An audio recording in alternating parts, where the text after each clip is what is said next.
Once admired as a symbol of grace and modernity, how did Asma Al-Assad become one of the most divisive figures in the Middle East? And why is she now called the First Lady of Hell? These haunting questions lead us into the compelling story of her dramatic transformation, from a Western favorite to a deeply polarizing figure in global politics. December 8, 2024 marked a turning point in Syria's history.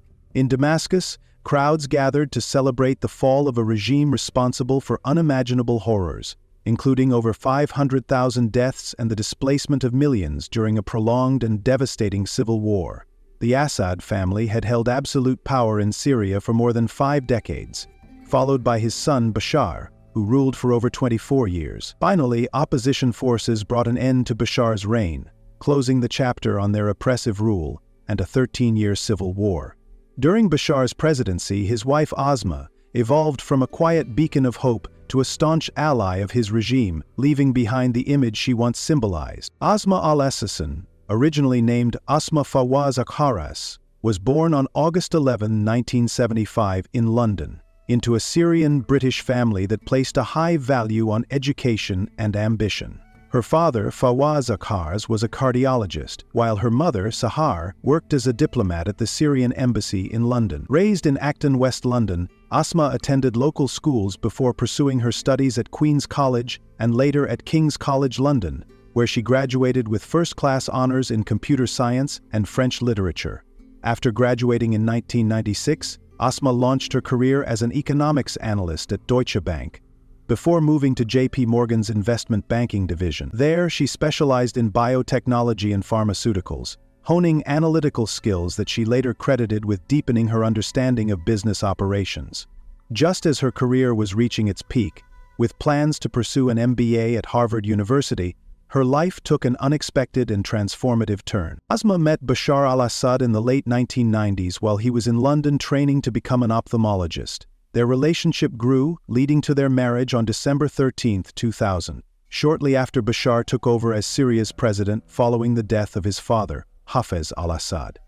Initially, Asma was portrayed as a modern and sophisticated first lady, admired for her Western education and progressive vision. Her charm and public image even earned her the nickname Syria's Princess Diana. As First Lady, Asma al-Assad actively promoted initiatives focused on social and economic reform in Syria. She played a key role in the Syria Trust for Development, an organization aimed at advancing women's rights and improving education.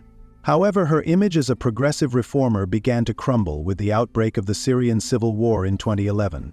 Despite her earlier advocacy, Asma came under heavy criticism for remaining silent during the government's brutal crackdown on protesters. Her reputation took another hit when leaked emails exposed her lavish spending on luxury goods while the country was engulfed in conflict.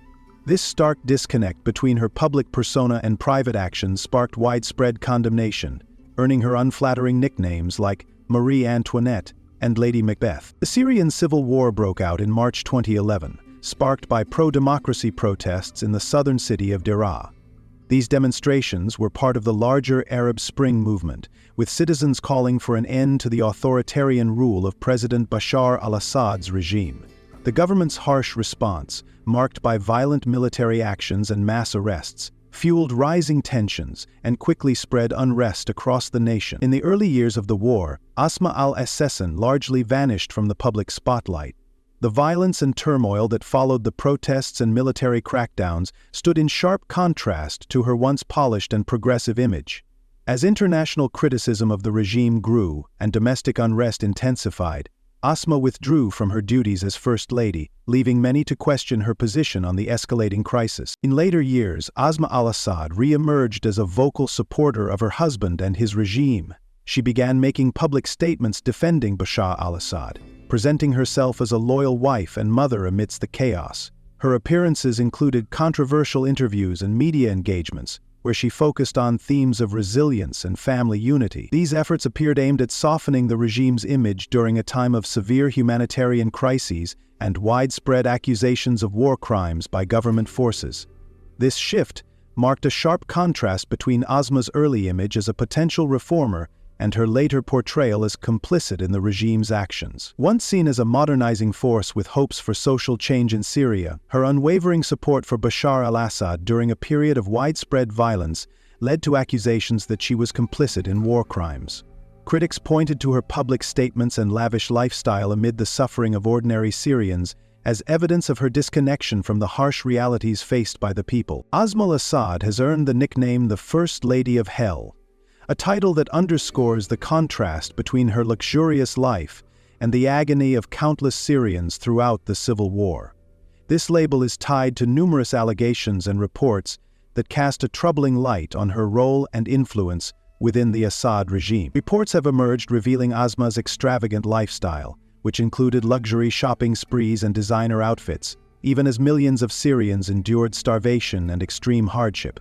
For example, while her husband's regime was enforcing brutal sieges on cities, Asma was discovered to have ordered thousands of pounds worth of luxury goods, including high-end jewelry and fashion items. This glaring contrast between her lavish life and the suffering of ordinary citizens has sparked widespread outrage and deepened her controversial reputation. Asma's influence went beyond public appearances. Reports suggest she played a key role in government decisions and propaganda efforts. Investigations have revealed that she had significant influence over economic policies, particularly in managing Syria's ongoing economic crisis. This included involvement in critical decisions about food and fuel subsidies, as well as the handling of foreign aid through the Syria Trust for Development, which was involved in reconstruction efforts in regime-controlled areas. These actions have led to accusations that humanitarian aid was either blocked or misused under her leadership, strengthening her image as complicit in the regime's oppressive tactics. After the collapse of Bashar al-Assad's regime in December 2024, Asma's life in exile continued to reflect the excesses of her past. Reports suggest she sought refuge in Russia, where she maintained a lifestyle marked by luxury, further disconnected from the hardships faced by her fellow Syrians. Photos of her former residences revealed rooms decorated with gold-leafed walls and upscale furniture, a stark contrast to the devastation experienced by countless Syrians. Asma Al-Assad's title of the First Lady of Hell symbolizes not just her opulent lifestyle but also her perceived complicity in the Assad regime's atrocities. Her legacy is tainted by allegations of corruption, influence over oppressive policies, and a deep detachment from the suffering of the Syrian people. The international community's response to her role during the Syrian Civil War has been overwhelmingly negative, resulting in sanctions and significant criticism from Western media. Both the European Union and the United States have imposed sanctions on Asma al-Assad as part of broader efforts against the Assad regime. The European Union first added her to its sanctions list in 2012, freezing her assets and imposing travel bans due to her role in the regime's violent suppression of dissent. These sanctions were expanded over time, with the United States Department of State labeling her an obstacle to a political resolution in Syria, citing her efforts to consolidate power through charities and civil society organizations that serve the regime's interests. In total, more than 300 individuals and entities tied to the Assad regime have been targeted by sanctions and international influence. Asma's loss of British citizenship further emphasized her separation from her former life in the UK, heightening criticism from Western media that portrayed her as a symbol of excess amid widespread suffering. As the civil war continued, Asma became an increasingly controversial figure. A leaked email from 2012 revealed her humorously referring to herself as the real dictator. With the imposition of international sanctions, she was shunned by many countries. In 2018, Asma disclosed that she was battling breast cancer, but a year later she announced her recovery. However, her health challenges resurfaced in 2024 with a diagnosis of acute myeloid leukemia. The fall of the Assad regime in December 2024 marked a significant turning point. Overthrown by opposition forces, the Assad family fled Syria, reportedly seeking refuge in Moscow under the protection of Vladimir Putin. Their escape was said to involve secret tunnels and assistance from loyal allies. Despite their downfall, the Assads are believed to have amassed a fortune of $2 billion, hidden in offshore accounts and shell companies. Today, they live under tight surveillance in Russia, with their movements and options severely restricted. Asma al-Assad's journey from being celebrated as a symbol of modernity to becoming synonymous with tyranny and tragedy highlights the deep duality of her legacy. Once seen as a potential agent of reform in Syria, she is now emblematic of the oppressive regime responsible for untold suffering. This transformation raises essential questions about accountability. Will she ever face consequences for her role in one of Syria's darkest periods? As the Assad regime fell in December 2024, Many are left wondering about the long-term impact of her actions and whether justice will be served. The haunting question remains: was she ever truly the rose of the desert, or has her true nature emerged in the aftermath of a war-torn nation? This duality prompts reflection on the true identity of Syria's exiled First Lady. What do you think is the real face of Syria's exiled First Lady? If you found this video insightful and want more content like this, be sure to give it a thumbs up. Don't forget to subscribe and click the bell icon to be notified when I post new videos. See you in the next one.